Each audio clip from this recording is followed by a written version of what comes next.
Nuestro auxilio está en el nombre del Señor, que hizo el cielo y la tierra.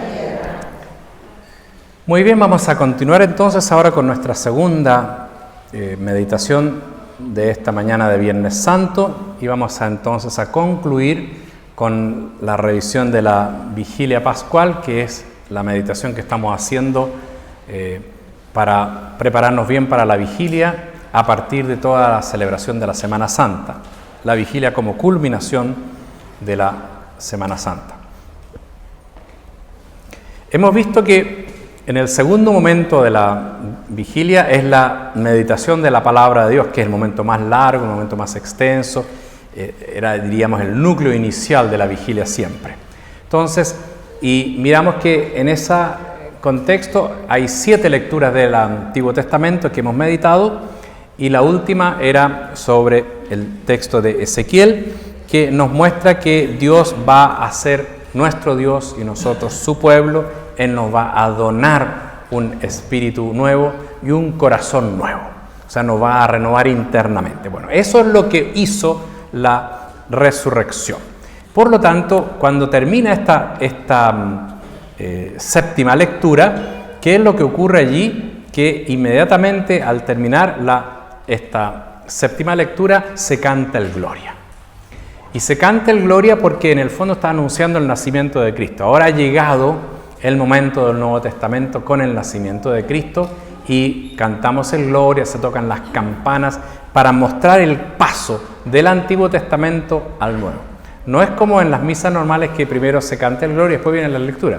Aquí se han hecho todas las lecturas del Antiguo Testamento, allí se canta el Gloria y continúa entonces las lecturas del Nuevo Testamento después de la oración colecta. O sea, vemos entonces con mucha claridad que hay un salto entre el Antiguo y Nuevo Testamento, entre lo preparativo a la culminación. El Antiguo Testamento es la preparación, el Nuevo Testamento es la culminación, la perfección, la llegada de lo definitivo, y eso se anuncia justamente con el canto del Gloria. Y ahí entonces pasamos a las 2 lecturas del Nuevo Testamento, más el Salmo, y siempre es una carta de San Pablo y luego un evangelio de la resurrección. La carta de San Pablo, que es un texto muy conocido, tiene un sentido importante, porque es de la carta de San Pablo a los Romanos, en el capítulo 6. Y la carta a los Romanos, capítulo 6, nos habla del bautismo. Bueno, obviamente con eso se está preparando lo que viene ahora, que va a ser la renovación de las promesas bautismales en la siguiente parte de la vigilia. Pero aquí el texto lo que muestra es la profunda relación entre el bautismo y la resurrección. Porque en el fondo nos dice el Señor acá, ¿no saben que fuimos bautizados en Cristo? ¿Y qué pasó cuando nos fuimos bautizados en Cristo? Y aquí entonces el texto. Por el bautismo fuimos sepultados con Él en la muerte, para que así como Cristo resucitó por la gloria del Padre, también nosotros llevemos una vida nueva. Entonces, lo que nos dice es que, ¿por qué es tan importante el bautismo? ¿Y por qué se recuerda aquí? Precisamente porque el bautismo es nuestra incorporación a la resurrección. Muchas veces uno dice, y todos hemos sido bautizados, todos sabemos que el bautismo es muy importante, mucha gente que a veces no participa en los demás sacramentos, sin embargo sí quiere bautizarse y bautizar a sus hijos, al menos eso, y tienen razón, porque el bautismo es lo primero, es lo más básico, es el sacramento más importante. Te van a decir, no, es que es la Eucaristía, en el sentido de que la Eucaristía tiene presente a Cristo de una manera sacramental, real, del todo particular. En ese sentido el sacramento de la Eucaristía es central, el sacramento central. Pero en realidad el más importante y necesario es el bautismo, porque es el primero y sin el cual no podemos recibir ningún otro sacramento, y es el que nos produce el cambio fundamental. Por eso toda la liturgia y toda la vida eclesial se basan en esos 2 sacramentos, bautismo y Eucaristía. Ahora, Eucaristía se repite cada domingo, bautismo solo una vez, pero toda la vida eclesial está anclada en esos 2 sacramentos, bautismo y Eucaristía, así desde el primer comienzo. Y de hecho, El bautismo estaba unido a la confirmación y a la Eucaristía. Del bautismo sale el perdón de los pecados y en parte la unción de los enfermos. De la Eucaristía sale el sacramento de la ordenación sacerdotal y el sacramento del matrimonio. Pero son los dos anclas, de lo cual está enraizados los otros sacramentos. Entonces, por eso es que es tan importante el bautismo y aquí entonces se celebra de manera especial. Y entonces, lo primero que nos dice es que uno se tiene que preguntar, ¿por qué es tan importante el bautismo? Y si uno le pregunta a la gente y a ustedes, ¿y por qué es tan importante el bautismo? Todos van a decir, nos hicimos hijos de Dios. Y tiene toda la razón, obviamente eso es muy importante. Y otras cosas podrán decir, pero no siempre la gente dice, porque en realidad en el bautismo fuimos muertos con Cristo y resucitados con Él. Esa es la razón. Por eso nos hacemos hijos de Dios. Por eso nos incorporamos a la iglesia. Por eso recibimos el Espíritu Santo.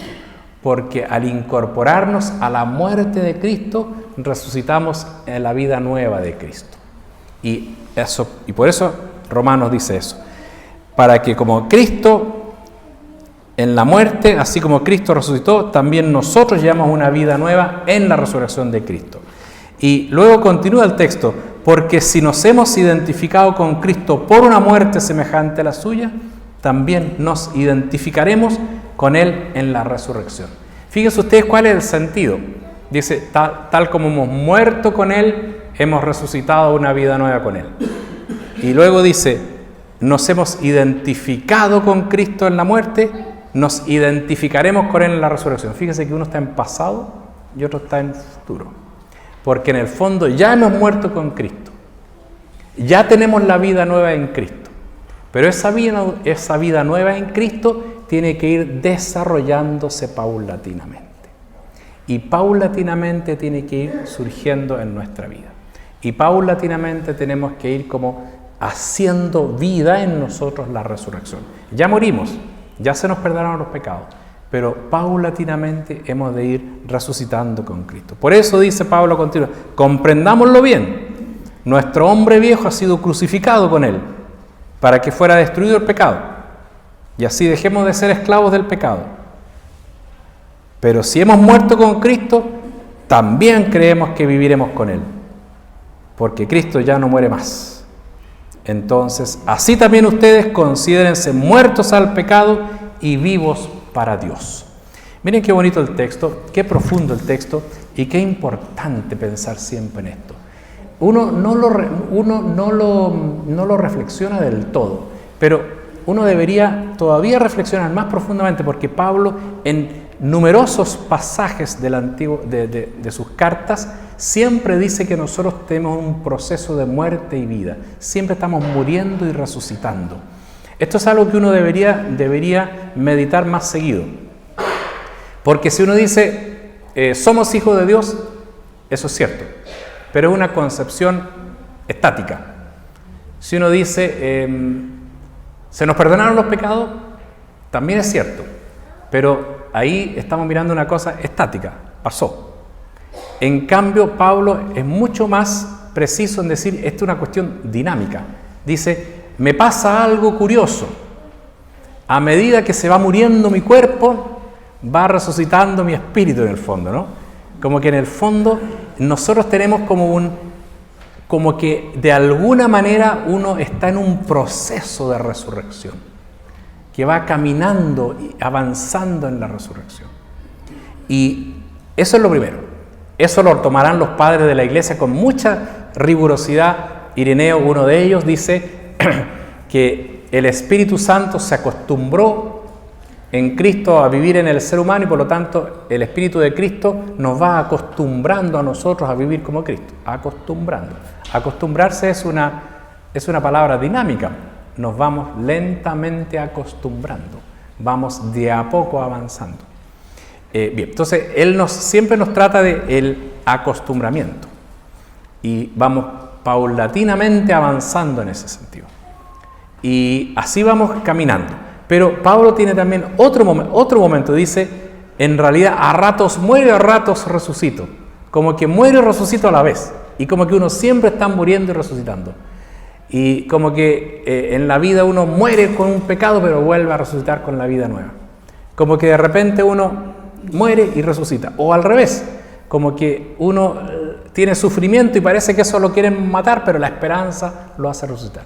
Entonces, es muy importante que comprendamos la vida en ese proceso de muerte y resurrección, donde la resurrección ya venció y donde está innatamente en nosotros la resurrección y donde la muerte ya fue vencida, pero al mismo tiempo es un proceso en que nosotros seguimos a ratos como muriendo y resucitando, ¿no?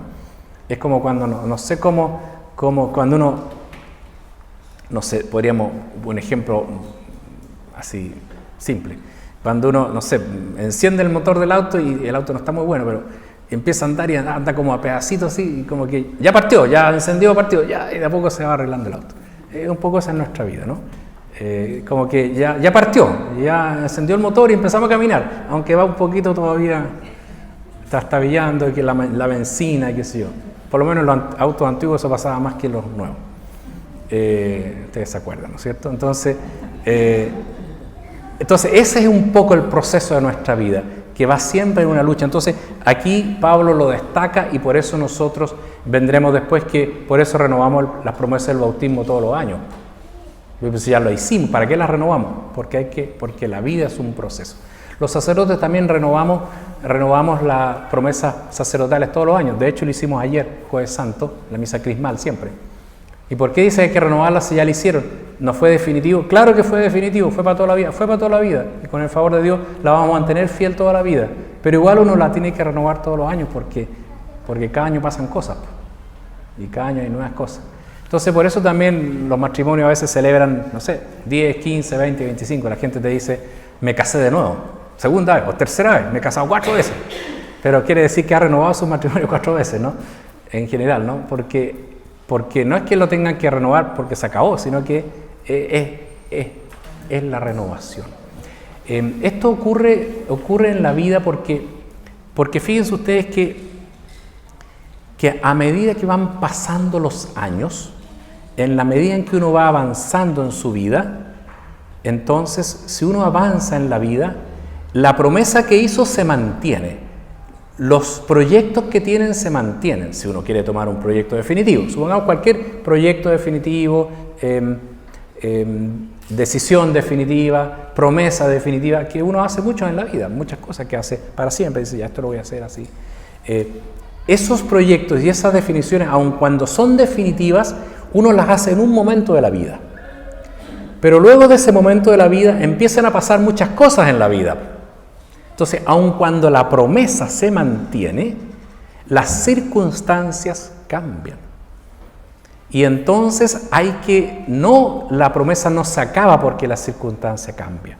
Pero uno tiene que decir, en esta nueva circunstancia, yo sí renuevo mi promesa, y sí renuevo mi definición, y sí renuevo mi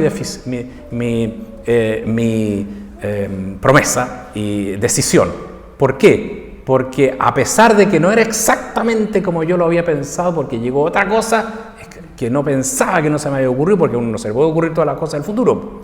Sin embargo, la definición, el amor, la promesa anterior es más fuerte y la mantengo, a pesar del problema, a pesar de la sorpresa, a pesar de la situación. Bueno, sin entrar en detalle, pueden haber circunstancias que son radicalmente que cambian todo, ya ahí se dan otras cosas, pero estamos hablando en forma general. Realmente uno siempre tiene que ir renovando las decisiones porque las circunstancias van cambiando y uno va renovando esa gracia, esa definición, esa decisión que uno tomó, que es muy importante en la vida eso. Entonces, en ese sentido, Pablo aquí nos muestra eso que es importante. Entonces, esa es la segunda lectura, llamada así siempre, pero en este caso sería la octava lectura, que es la del Nuevo Testamento. Y de ahí entonces pasamos propiamente al Evangelio que narra la resurrección del Señor.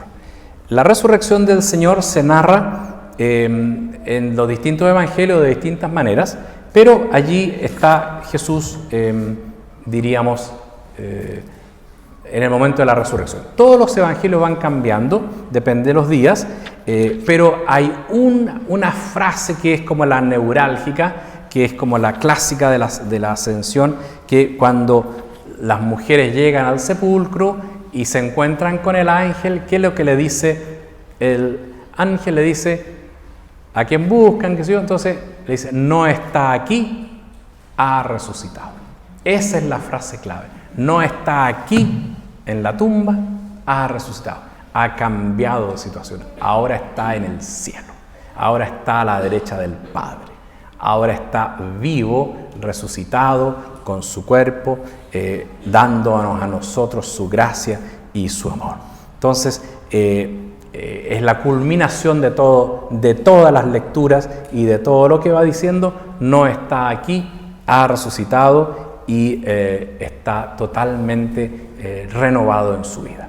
Vamos a volver sobre el tema de la resurrección en un momento más, pero más en detalle, pero lo importante acá es que el Evangelio lo que narra profundamente es que uno tiene que tener conciencia de que Jesucristo ha resucitado.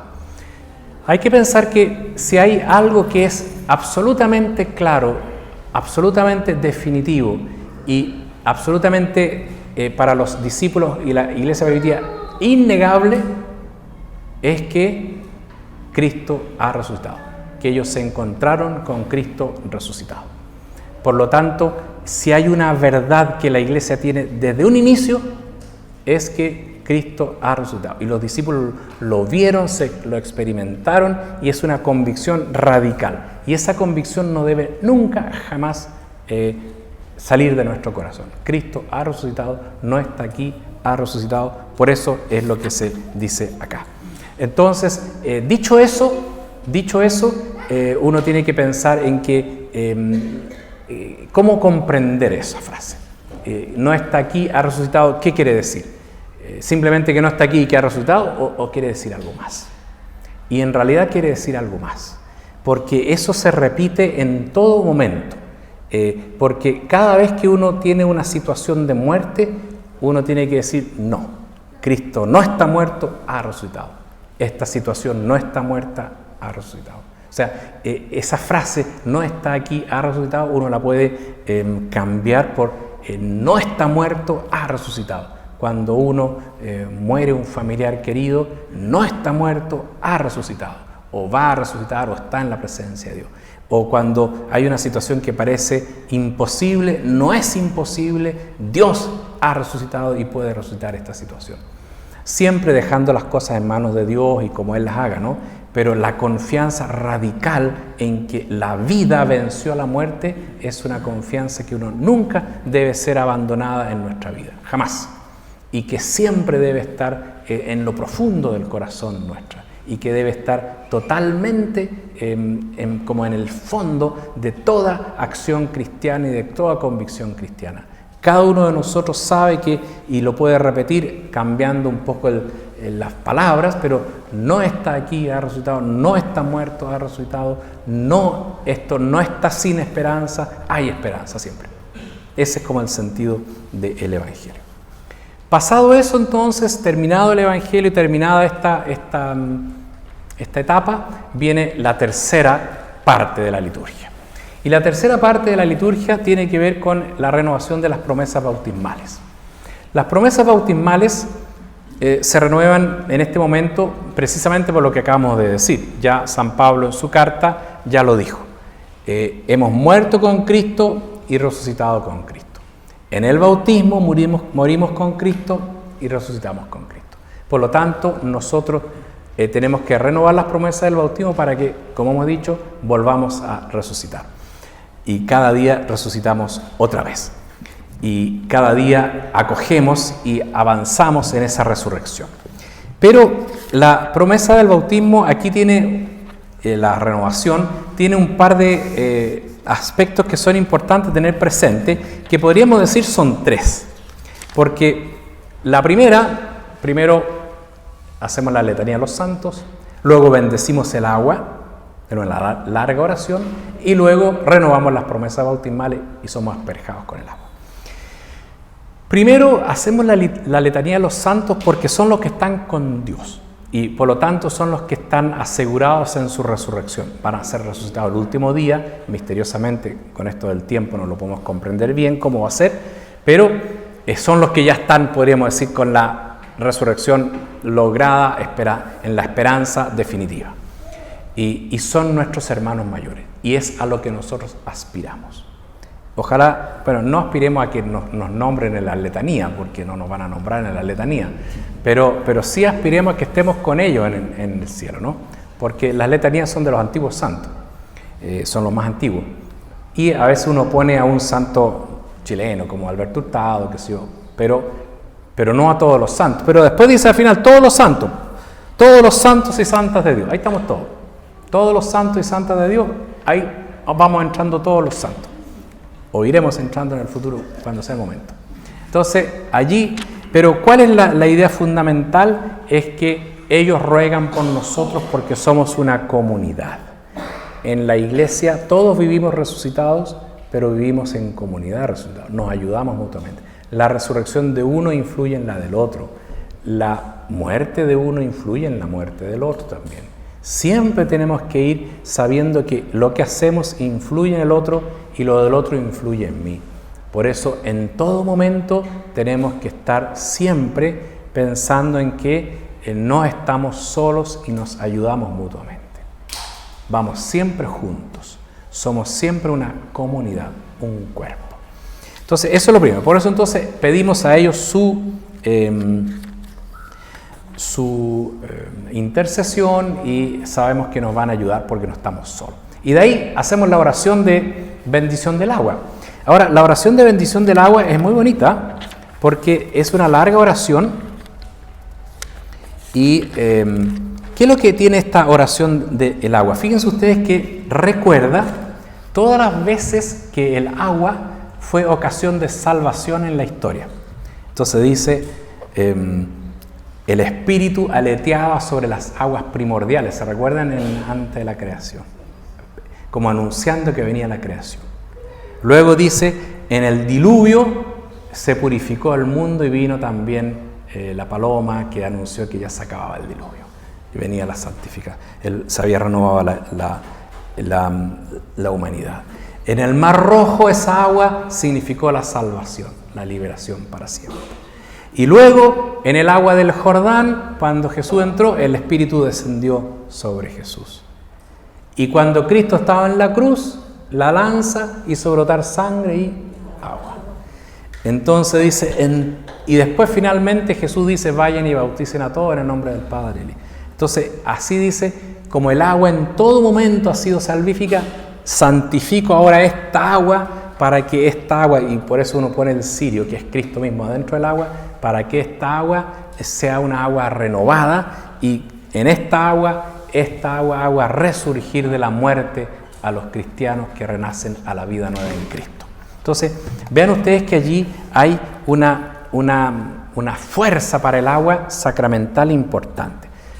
El agua es simplemente agua, pero con la fuerza del Espíritu esa agua se transforma en un instrumento de la gracia de Dios. Eso es lo que es un sacramento.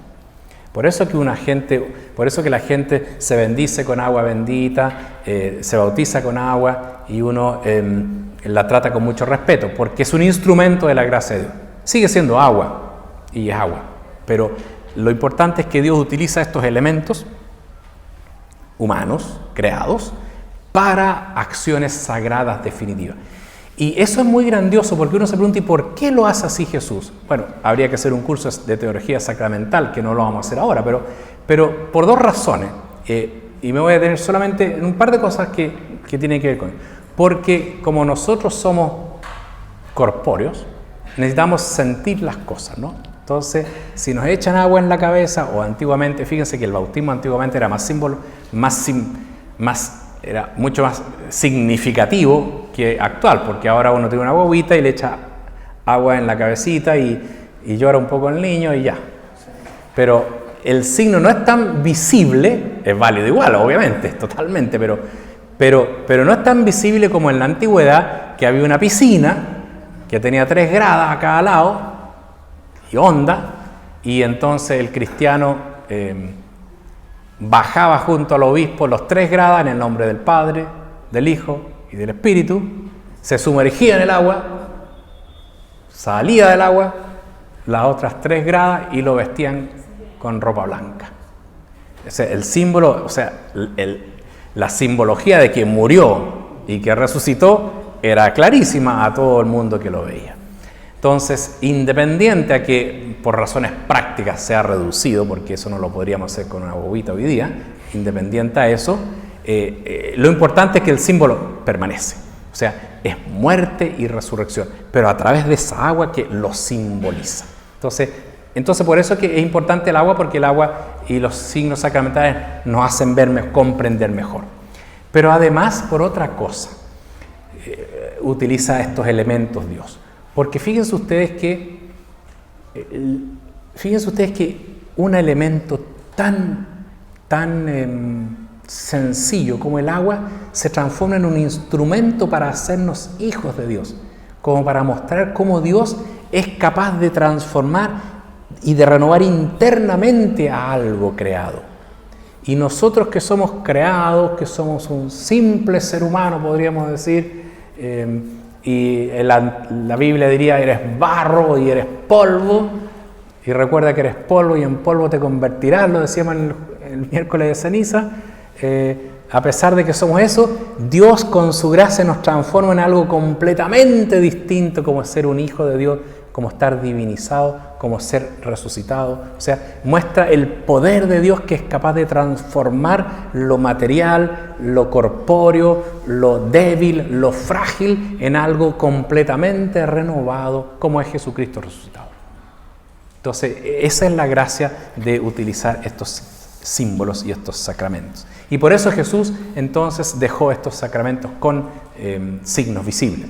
Y de esta manera, la renovación de la promesa bautismal, después de bendecir el agua, entonces hacemos la promesa bautismal.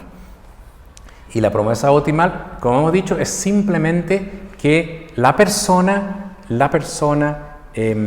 renueva. Hoy día ha pasado un año de la última renovación y han pasado, no sé, 20, 40, 60, 80, 90 años desde que yo me bauticé, pero yo vuelvo a renovar hoy día mi promesa bautismal. Porque cuando tenía 20 años la renové pensando que la vida estaba en mis manos y que yo iba a hacer todo como yo quisiera. Y ahora que tengo 80, dirá alguien que no fue tan como pensé y me quedan unos pocos años y me tienen unos años difíciles, bueno, igual lo renuevo. ¿Se fijan la diferencia, no? Cuando tenía 15 pensaba que no iba a pasarme nunca nada de nada. Ahí renové mi promesa y me confirmé. Ahora que tengo 55 y que la vida ha andado más o menos, igual la renuevo. Igual renuevo mi fe. Igual renuevo mi bautismo. Porque igual sé que Dios me va a mantener y que Dios me va a sacar adelante y que igual soy fiel a Dios y que Dios me ha perdonado también y que Dios me sigue ayudando y que por delante ya Dios tiene para mí otros planes. Y si alguien me dice, no, es que yo tengo 92 años, bueno, esos que le quedan, ahí tiene un plan de Dios para usted, ahí tiene todavía una tarea que hacer y ahí Dios tiene algo que darle y ahí tiene que ser fiel, porque ahí va a terminar de culminar todo lo que ha construido en 92 años antes. ¿Se fijan cómo es importante el tema? Por eso es la renovación de todos los años. Y en el fondo una renovación que en parte hacemos también cada domingo al rezar el credo. Pero he insistido en este tema porque es muy importante que uno comprenda cada día más que uno va renovando frente a los nuevos desafíos, que es un tema muy central en nuestra vida. Porque uno muchas veces cuando no lo hace, se decepciona. Y se decepciona con razón muchas veces. Mira, no era lo que yo pensaba. Claro que no era lo que yo pensaba, pero que nunca las cosas son como uno las pensaba. Siempre tienen novedades. Pero igual renuevo porque el amor es más grande que esa circunstancia. Ese es el punto con Cristo. Claro que no es lo mismo, porque también cada uno tiene una vocación, una vida, un proyecto. Cada uno tiene su vida con Dios y tiene también pensado lo que Dios... Y dice, bueno, no era como yo pensé al principio. Claro que no era. Nunca va a ser como uno pensó al principio. Porque la vida no es como uno piensa, siempre tiene novedades, porque tiene muchas posibilidades. Y porque no depende solo de uno, depende de los demás, depende de otras circunstancias, depende de tantas cosas. Pero no importa nada eso. Lo único que importa es que el amor y la fidelidad y la decisión la mantengo a cualquier circunstancia. Porque por lo demás, eso fue lo que dije yo al principio. Lo dije cuando me ordené sacerdote, lo dijo alguien cuando se casó, lo dijo alguien cuando se confirmó y lo dijo alguien cuando se bautizó. Yo voy a ser fiel a cualquier precio, a toda circunstancia, a todo evento, porque esa es la promesa.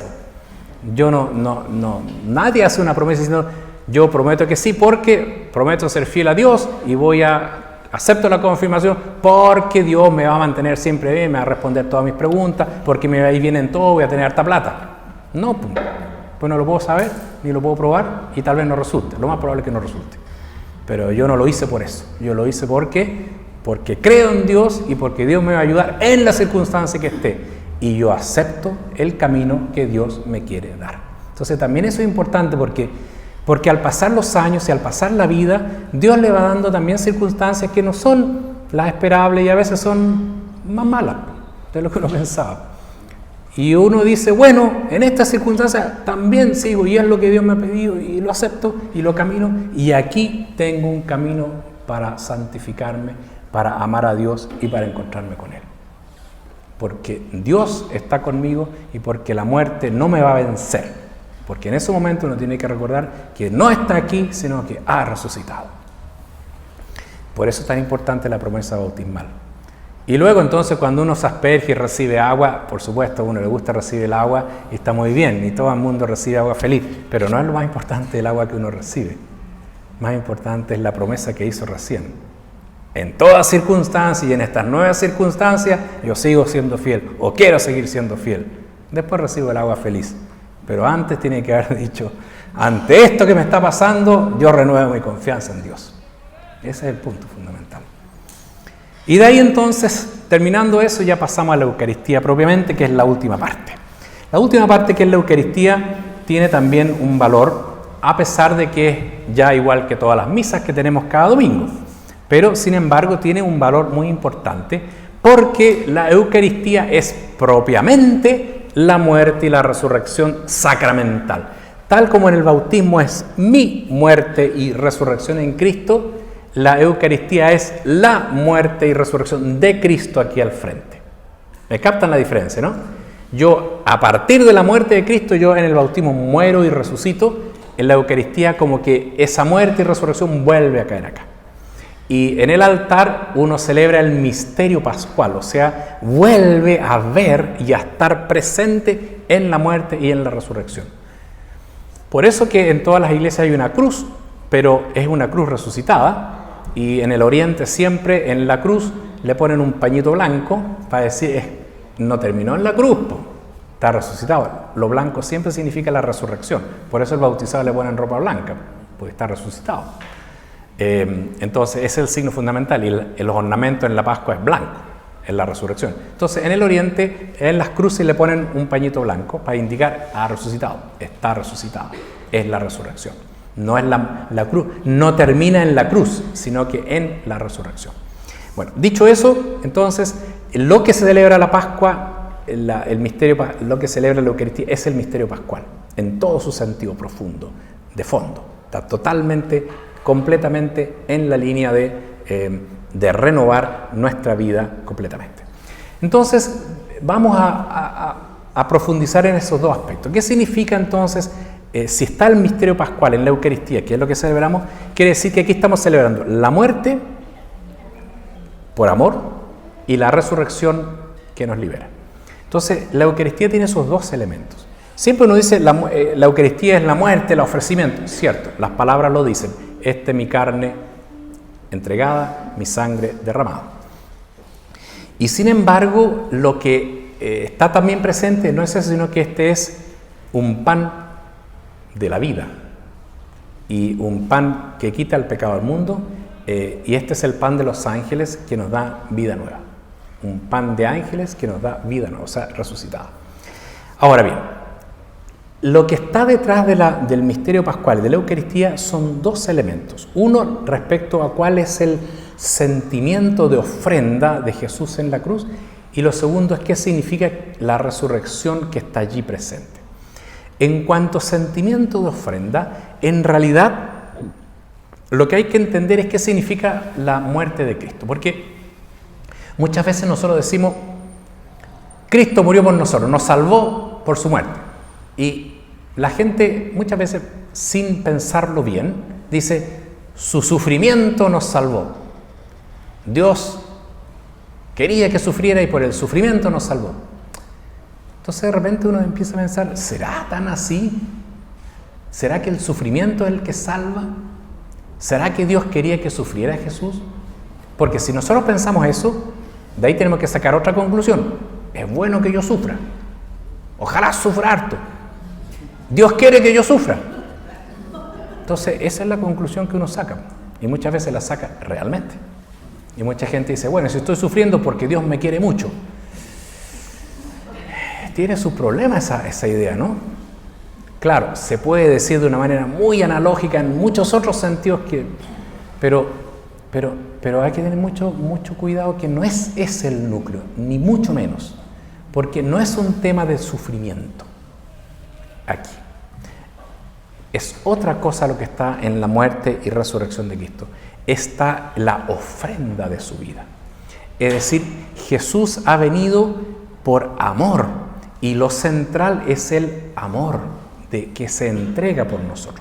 Fíjense ustedes que ayer, Jueves Santo, todos ustedes participaron, supongo, o la mayoría, en la Cena del Señor. Se lee el Evangelio de Juan, capítulo 13, donde comienza todo el relato de la última cena y la pasión en San Juan. Y la primera frase del capítulo 13, el versículo 1, dice, Jesús, sabiendo que había llegado su hora, al final, habiendo amado a los suyos, los amó hasta el extremo. Extremo, telos, en realidad en el griego dice hasta la perfección. Uno puede decir, los amó perfectamente, totalmente perfecto. Los amó de manera perfecta, o sea, total. Por eso hasta el extremo, total, definitiva. Pero lo que quiere decir que lo que está detrás de toda la pasión es el amor. O sea, lo que salva es el amor de Jesús, que no le importó el sufrimiento ni la muerte. Que es muy distinto a decir que lo salva el sufrimiento. Es el amor y la entrega que refleja el amor y la entrega de Dios, Padre al Hijo y al Espíritu Santo. En el cielo el Padre al Hijo, y el amor del Espíritu es la entrega de Dios, que en el Hijo se entrega hecho hombre, viene a nosotros por amor, predica el reino de Dios por amor, ofrece su vida por amor, y si tiene que morir y sufrir, no importa, porque aquí lo importante es cumplir la tarea, ofrecer la vida totalmente por los demás. Entonces, cuando uno ve, por ejemplo, no sé, supongamos, hace unos días atrás, en el verano, hubo un accidente, ¿no es cierto? Un niño se ahogó y llegó un papá que se tiró al río a tratar de sacarlo y se ahogó. ¿Se recuerdan, no es cierto? Por ahí sale una noticia. Entonces uno dice, admirable ese papá. Y uno dice, ¿por qué admirable? Era obvio, porque se iba a tirar a sacar al niño, eso no cabe ninguna duda, por el amor. Y su hijo, admirable. ¿Qué es lo admirable? Que quiso sufrir, nadie lo dice. ¿Cómo decir? Es admirable que quiso morir. Es ridículo, dirías. No, admirable el amor por el niño que no le importó el riesgo y que finalmente murió. O sea, ¿dónde está lo central ahí? En el amor, que es lo único que lo movió. Ahora, si tuvo que sufrir, no importa nada. Porque nada me detiene al amor. Ni el sufrimiento, ni la muerte. Eso es lo que está en Jesús. Entonces, por eso, cuando nosotros, ahora esta tarde, hagamos el Vía Crucis y demos vuelta con la cruz, vamos a recordar todos sus sufrimientos, pero lo que estamos recordando es cuánto amor hay detrás de ese sufrimiento. Cuánto amor hay en ese hombre que quiso venir al mundo, dar su vida por nosotros y no le importó las llagas, los latigazos hasta la muerte. Entonces, lo que hay en Jesús es un ofrecimiento de amor total que ofrece su vida para nosotros, para que nosotros tengamos vida. Entonces, lo que está en el Evangelio es, Él ofrece su vida para que nosotros tengamos vida. Fíjense ustedes que Marcos 45, Jesús dice, yo no he venido a ser servido, sino a servir y a dar la vida en rescate por muchos. O sea, no dice, yo he venido a sufrir o he venido a morir, sino que he venido a dar la vida en rescate. O sea, el fin es el rescate.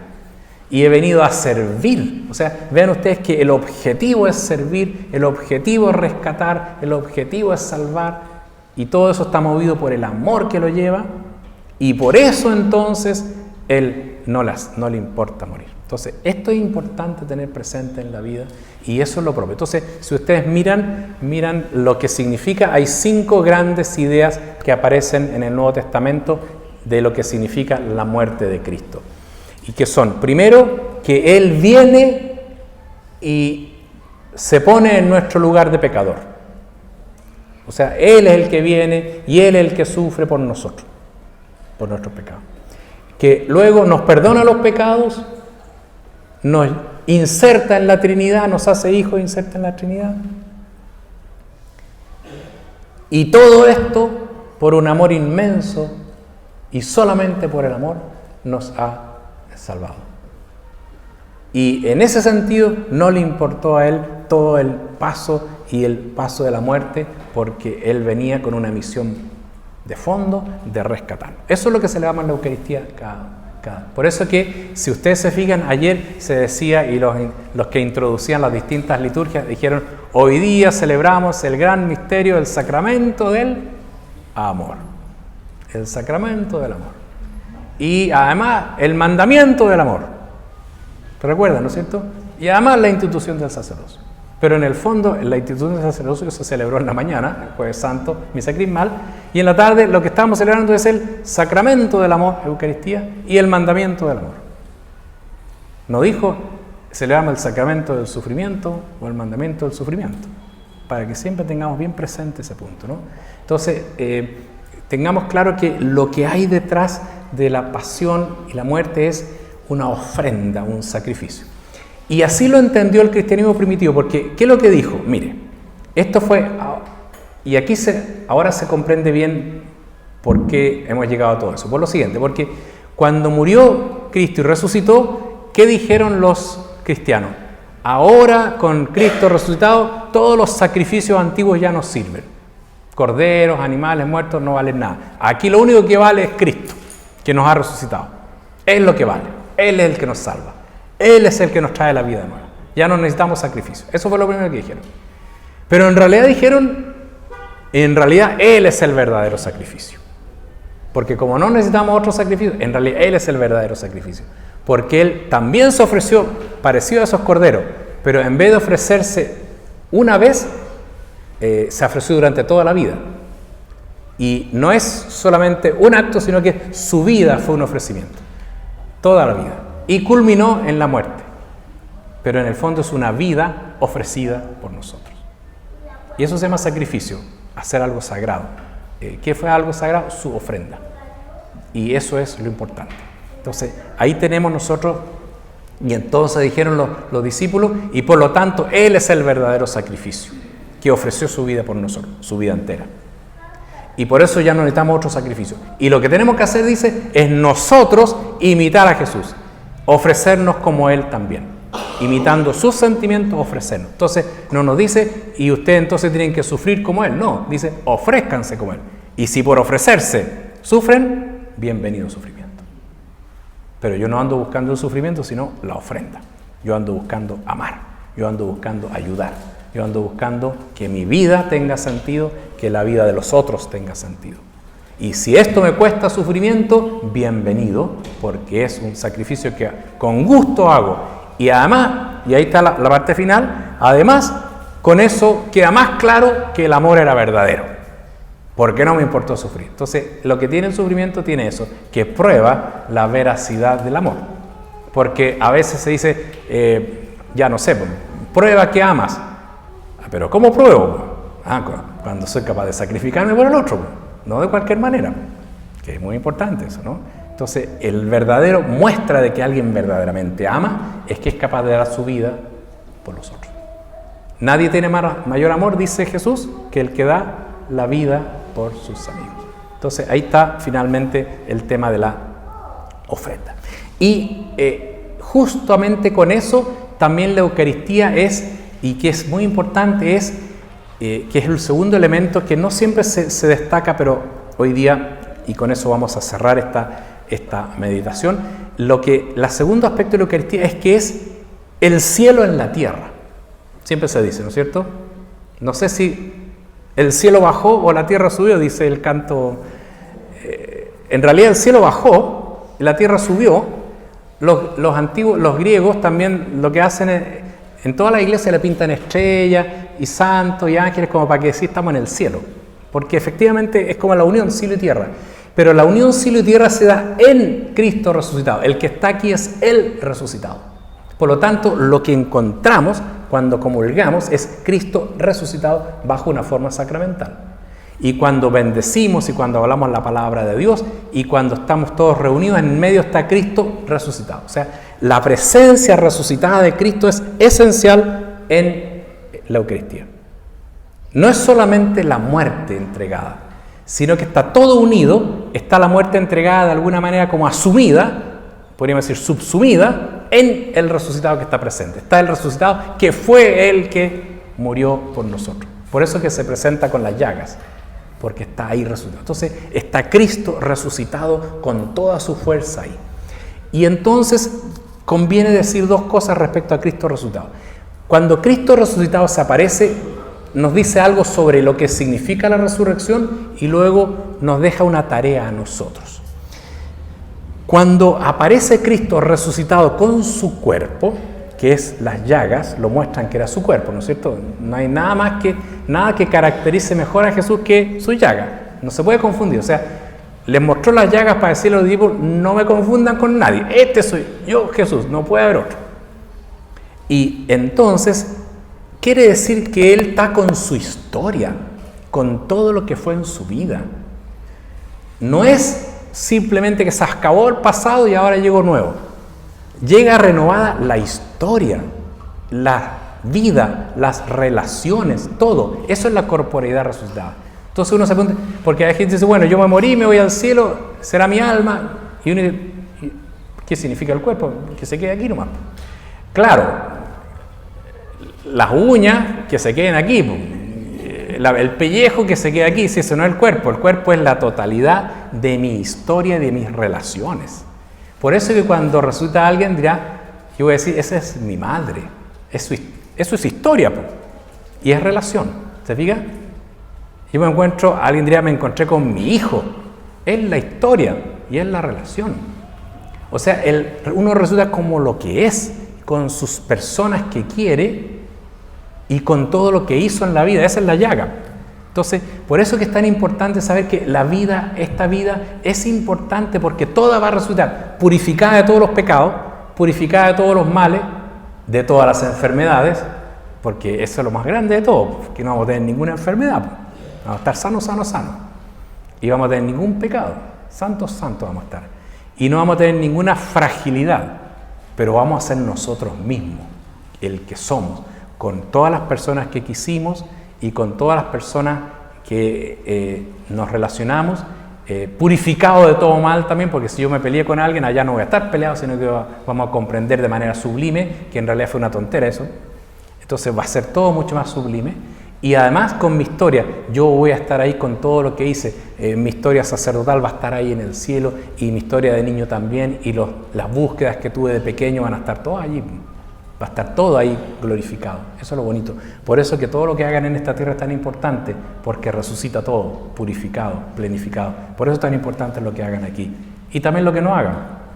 Entonces, eso es la corporeidad. Y luego Jesús, cuando asciende a los cielos, quiere decir simplemente que no se aparece más. Pero no quiere decir que se va, sino que queda de una especial nueva manera. Porque la presencia de Jesucristo resucitado es una presencia que se llama espiritual, pero no quiere decir como etérea, sino que quiere decir a través del Espíritu.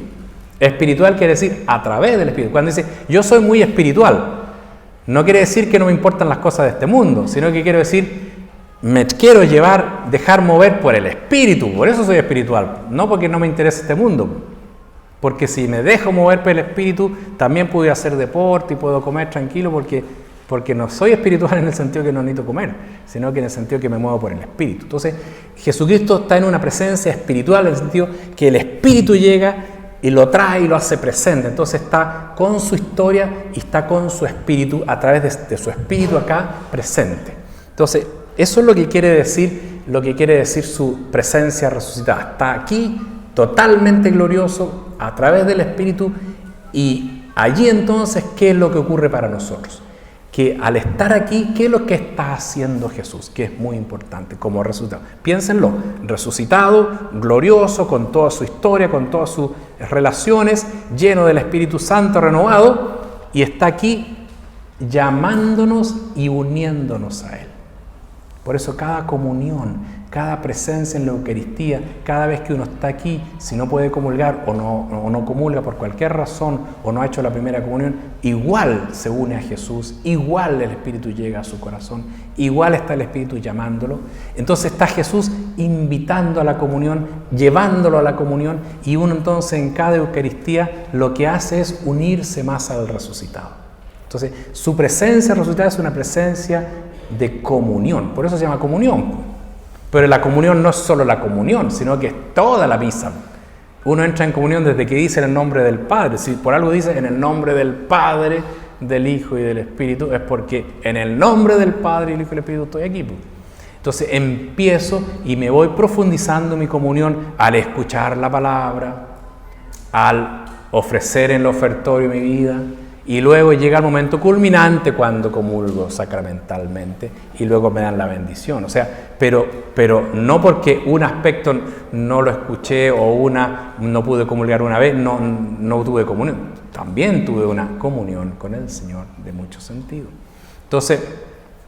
Entonces ahí nos invita a la comunión todo el tiempo. Y al invitarnos a la comunión con Él, segunda característica, nos hace su presencia, porque como la imagen de Dios es la presencia, ahí nosotros nos resucitamos, tenemos la vida nueva, renovada una vez más, porque la recibimos en el bautismo y la comunión la vuelve a renovar. Entonces con esa presencia nosotros somos presencia del resucitado en el mundo, y entonces empezamos a caminar como resucitados, a vivir como resucitados.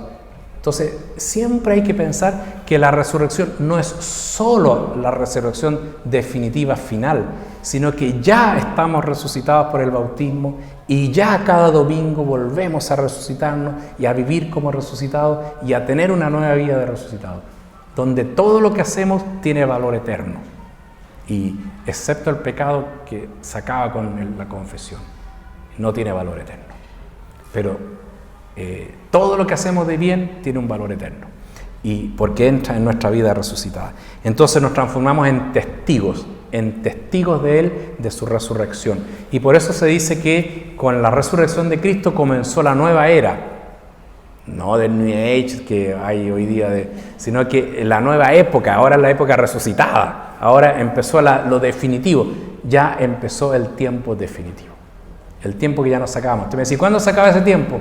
¿El último día? No se acaba más, ya se sigue eternamente, hasta la eternidad, porque ya comenzamos en la nueva época, que es resucitado. Se va a acabar este mundo frágil, pero todo va a ser transformado en la resurrección definitiva. Por eso entonces, tengamos siempre presente que al celebrar la vigilia, hacemos una gran celebración amplia, con todo lo que significa la resurrección, la muerte y resurrección. Pero eso de alguna manera cada domingo se repite en pequeño en cada misa, porque también tenemos profesión de fe, tenemos también palabra de Dios, tenemos Eucaristía, tenemos canto, tenemos todo lo que se necesita.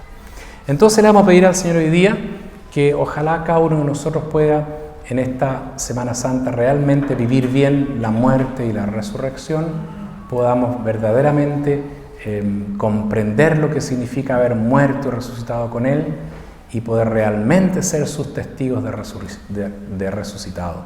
Estamos en una nueva época, la época de la resurrección. Nosotros somos sus testigos, y la Iglesia es su testigo, y la Iglesia como tal está llamada a ser presente a Cristo resucitado. Ese es el núcleo de la Iglesia y el núcleo nuestro.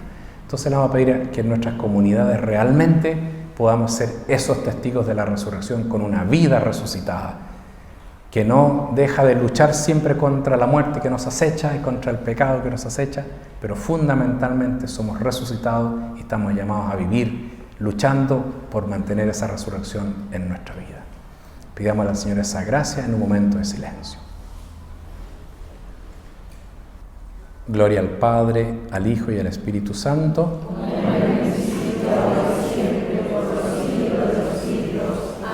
Les voy a dar la bendición a todos para que puedan realmente celebrar bien esta Semana Santa y cada uno también pueda sentirse siempre renovados en la fe. Que el Señor esté con ustedes y que Dios Todopoderoso los bendiga, proteja, acompañe y los haga vivir como resucitados durante toda la vida, en el nombre del Padre, y del Hijo, y del Espíritu Santo. Amén. Bueno, quedémonos en la paz del Señor. Y gracias por participar.